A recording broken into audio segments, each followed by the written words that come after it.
নমস্কার। ঠাকুরমা এবং স্বামীজির চরণে শতকোটি প্রণাম জানিয়ে আজকের আলোচনা শুরু করছি। দক্ষিণেশ্বরে মায়ের তপস্যার জীবন। নানা ঘটনায় ভরা মায়ের দক্ষিণেশ্বরের জীবন।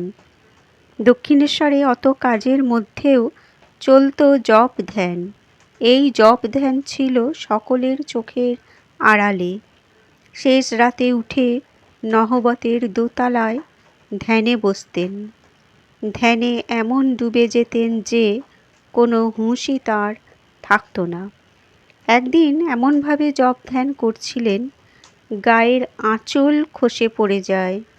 ওই পথ দিয়েই ঠাকুর ঝাউতলায় গেছেন, কিছুই তাঁর হুঁশ ছিল না।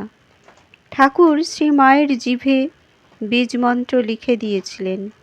মা সেই বীজমন্ত্র জপ করতেন। দিনে লক্ষ জপ মা করতেন।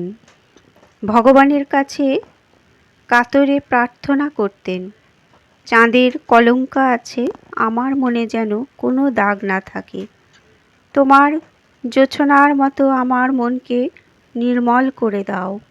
গভীর রাতে মা শুনতে পেতেন মধুর বাঁশির ধ্বনি। মনে হতো যেন সেই শ্রীকৃষ্ণই বুঝি বাঁশি বাজাচ্ছেন। এ কথা ভাবতে ভাবতে মা ভাব সমাধিতে ডুবে যেতেন। দক্ষিণেশ্বরে মায়ের কঠোর তপস্যার জীবন। সেই রাত থেকে ওঠা, জপ ধ্যান করা, শৌচাদি সেরে স্নান করে নেওয়া, নহবতের একটি ছোট্ট কুটুরিতে কষ্ট করে থাকা, সারাদিন কাজ, ঠাকুরের জন্য রান্না। ৩-৪ জন ভক্ত রোজই থেকে যেতেন। তাদের জন্য রান্না, মাঝে মাঝে ভক্তদের সংখ্যাও বেড়ে যেত। দৈনিক ৩-৪ সের ময়দার রুটি হতো। ঠাকুরের ভক্ত লাটু মহারাজ এ কাজে মাকে সাহায্য করতেন।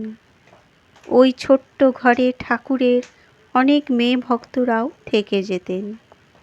মা হাসি মুখে সব ব্যবস্থা করতেন, নিজে থাকতেন আরও কষ্ট করে। মায়ের ঘর থেকে ঠাকুরের ঘর মাত্র 50 হাত দূর। এত কাছাকাছি থেকেও ঠাকুরের সাথে সারা দিনের মধ্যে একবারও দেখা হতো না। এমনকি 2 মাসের মধ্যেও দেখা হতো না। ঠাকুরের কাছে দিনরাত ভক্তরা আসছেন। কত কথা, কত গান, আনন্দে কত নাচ চলছে সেখানে। মা বেড়ার ফাঁক দিয়ে সেসব দেখতেন। মনে মনে ভাবতেন, আমি যদি ওই ভক্তদের মতো একজন হতুম তো ঠাকুরের কাছ থেকে আনন্দ উপভোগ করতে পেতুম। শ্রীমা বাগানের নানা ফুল তুলে সুন্দর সুন্দর মালা গেঁথে পাঠিয়ে দিতেন মন্দিরে। মা ভবতারিণীকে সেই মালা পরানো হতো।